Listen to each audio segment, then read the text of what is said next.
नमस्कार दोस्तों, target with PS Parihar channel में आपका स्वागत है। आज की इस वीडियो में हम लोग बात करने वाले हैं सबसे पहले उत्तर प्रदेश लोक सेवा आयोग की। उत्तर प्रदेश लोक सेवा आयोग में आज छात्रों का जमावड़ा क्यों हो रहा है। फिर हम लोग बात करने वाले हैं उत्तर प्रदेश अधीनस्थ सेवा चयन आयोग की।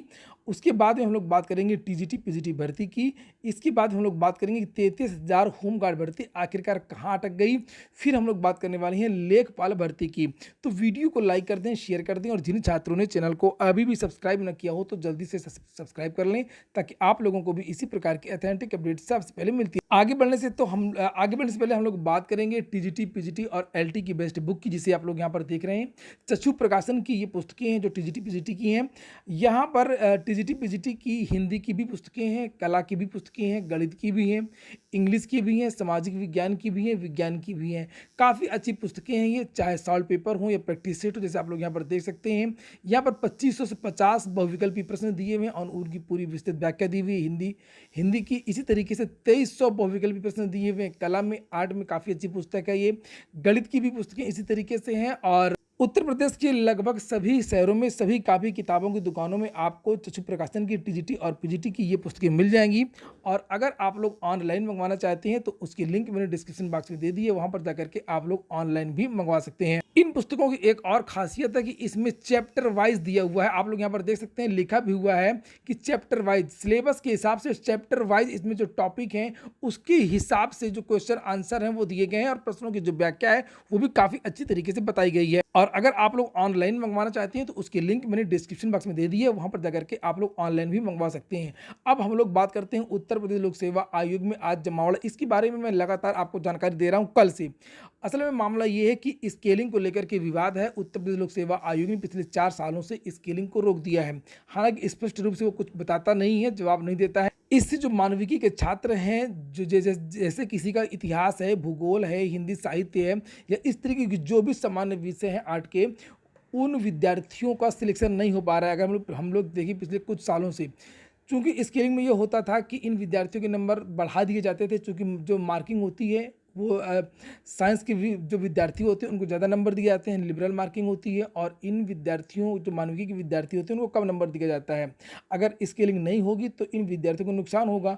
इसीलिए ये विद्यार्थी लोक सेवा आयोग जो है आज जा रहे हैं, धरना प्रदर्शन करेंगे और ये कहेंगे जिस तरीके से लोक सेवा आयोग में पीसीएस में पहले स्केलिंग व्यवस्था लागू की गई थी बैलेंस करने के लिए कि, और वैसे भी आप लोग देख रहे हैं कि लोक सेवा आयोग में इसमें बहुत सारे विवाद चल रहे हैं। बहुत ज़्यादा उम्मीद थी कि जब संजय श्रीनेत आएंगे तो शायद कुछ बदलाव करें, लेकिन इन्होंने भी बदलाव नहीं किया। प्रभात कुमार ने बहुत सारी जो चीज़ें हैं, विवाद की जो स्थितियां हैं वो उत्पन्न कर दी थी लोक सेवा आयोग में। लेकिन जानकारी ये मिली है कि जो पिछला वाला पीसीएस है और ये जो हो रहा है पीसीएस, इसमें भी स्केलिंग नहीं रहेगी।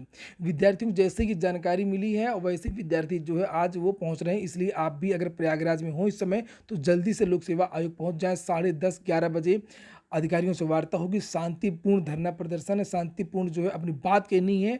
विद्यार्थियों की संख्या अगर ज़्यादा होगी तो यह बात चेयरमैन को समझ में आएगी और हो सकता है कि वह इस पर कोई निर्णय लें। और अब हम लोग बात करेंगे उत्तर प्रदेश अधीनस्थ सेवा चयन आयोग की। उत्तर प्रदेश अधीनस्थ सेवा चयन आयोग ने 2 दिन पहले एक नोटिस जारी की थी, जिसमें यह बताया था कि 17 जुलाई को जो परीक्षा हो रही है वो परीक्षा स्थगित कर दी गई है और वो परीक्षा अनुदेशक मुख्य परीक्षा। और हालांकि जो एक आईएएस अधिकारी हैं आलोक इसी विभाग के थे, उन्होंने 4 दिन पहले ही बता दिया था कि ये जो परीक्षा है वो 17 जुलाई को नहीं होगी। उन्होंने ये भी बताया है कि ये जो परीक्षा स्थगित हुई है वो किस महीने हो सकती है और कब हो सकती है। ये जो नोटिस आईटीआई इंस्ट्रक्टर की जो भर्ती है 17 जुलाई को जो स्थगित की गई थी, इसके बारे में यहाँ पर ये आईएएस अधिकारी हैं आलोक कुमार, ये देखिए सचिव भी हैं, ये देखिए ये लिखा हुआ है। और इन्होंने नीचे ट्वीट करके बता दिया था 4 दिन पहले। विद्यार्थियों ने जब पूछा था कि 17 जुलाई को परीक्षा होगी या नहीं, और ये इन्होंने यहाँ पर बताया था 4 दिन पहले कि most likely it will be shifted to August first week, wait for the formal announcement. तो अगस्त के फर्स्ट वीक में आपकी जो ये परीक्षा है वो अब हो सकती है, यानी अगस्त के महीने में हो सकती है। इसके बाद में जो अगली सूचना है वो है टीजीटी और पीजीटी की। टीजीटी पीजीटी की जो चर्चा है वो इसलिए कर रहा हूँ क्योंकि पिछले कुछ दिनों से हम लोग देख रहे हैं कि विद्यार्थी लास्ट में डेट बढ़ाने की मांग करते हैं और उनको लगता है कि चयन बोर्ड हर बार की तरह इस बार भी डेट बढ़ाएगा, जिस तरीके से पिछली बार डेट बढ़ाया था। इसलिए आप सभी लोग बैठे नहीं, 3 जुलाई के पहले पहले आप लोग इसकी जो आवेदन की जो लास्ट डेट है उसके पहले पहले आवेदन कर दें। अभी फ़िलहाल जो वेबसाइट है वो ठीक-ठाक चल रही है, दनादन चल रही है, किसी भी छात्र को कोई समस्या नहीं है और इस मुगालते में कोई विद्यार्थी ना रहे कि डेट फिर से बढ़ेगी।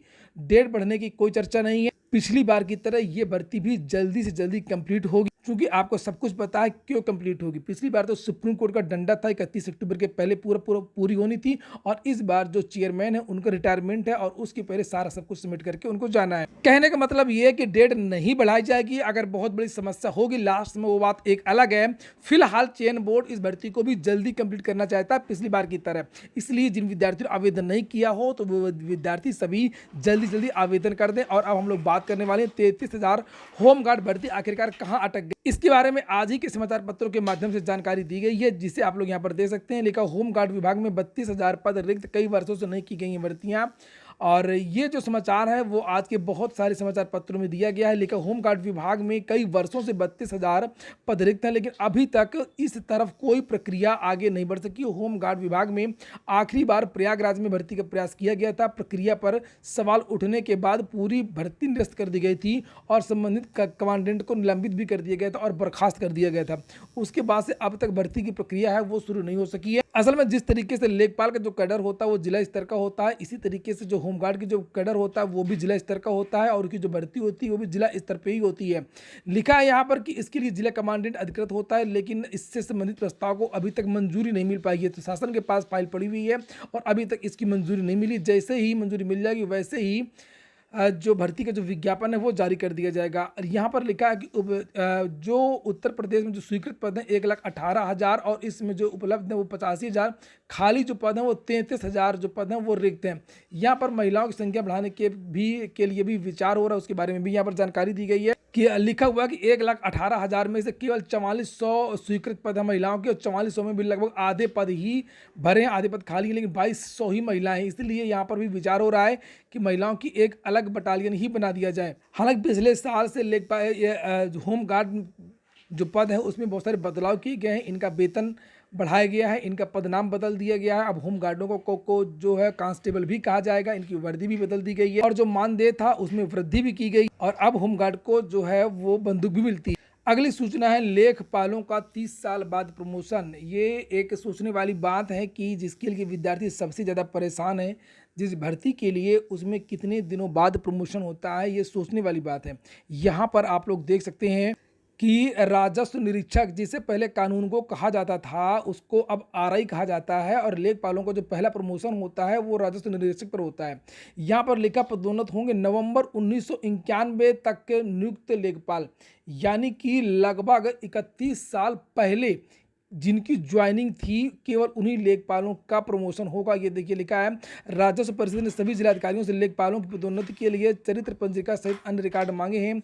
दरअसल 2021-22 तक रिक्त राजस्व निरीक्षक के पदों को पदोन्नति के जरिए भरा जाना है और ये सब जो जानकारी है ये लिखा है 27 से लेकर के 30 जून तक जिलेवार कार्यक्रम जो है वो जारी किए गए।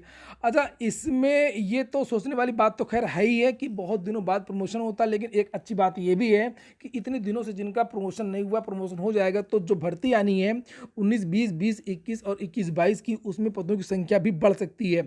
एक तो जो ये पिछले 3 साल हैं उसका 8,000 भर्ती में वो पद नहीं जुड़े हैं, इसके लिए अलग से पत्र जारी किया गया है। और दूसरी बात, ये जो लेखपालों को जो प्रमोशन हो रहा है ये जो पद है पुरानी भर्ती में नहीं जुड़ेंगी, तो ये एक नए पदों पर भर्ती भी आपको देखने को मिल सकती है। और आरआई के पदों पर जो भर्ती होती है वो केवल और केवल अब लेखपालों का प्रमोशन से ही होती है। पहले एक बार 2015 में उत्तर प्रदेश लोक सेवा आयोग के द्वारा लगभग 350 या 500 पदों पर भर्ती हुई थी। उसके बाद से संविधान उसमें जो सेवा नियमावली है उसमें संशोधन कर दिया गया था समाजवादी पार्टी सरकार द्वारा और ये कहा गया था कि जो भी भर्तियाँ होंगी अब कानूनगो की यानी आरआई की वो लेखपाल की प्रमोशन से ही होंगी।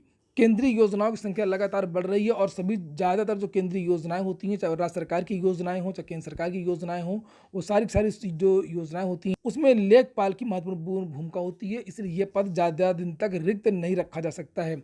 इसीलिए मैं कहता रहता हूँ कि आप लोगों को इस साल भी लेखपाल भर्ती, एक नई लेखपाल भर्ती देखने को मिल सकती है। पूरा वीडियो सुनने के लिए बहुत बहुत धन्यवाद।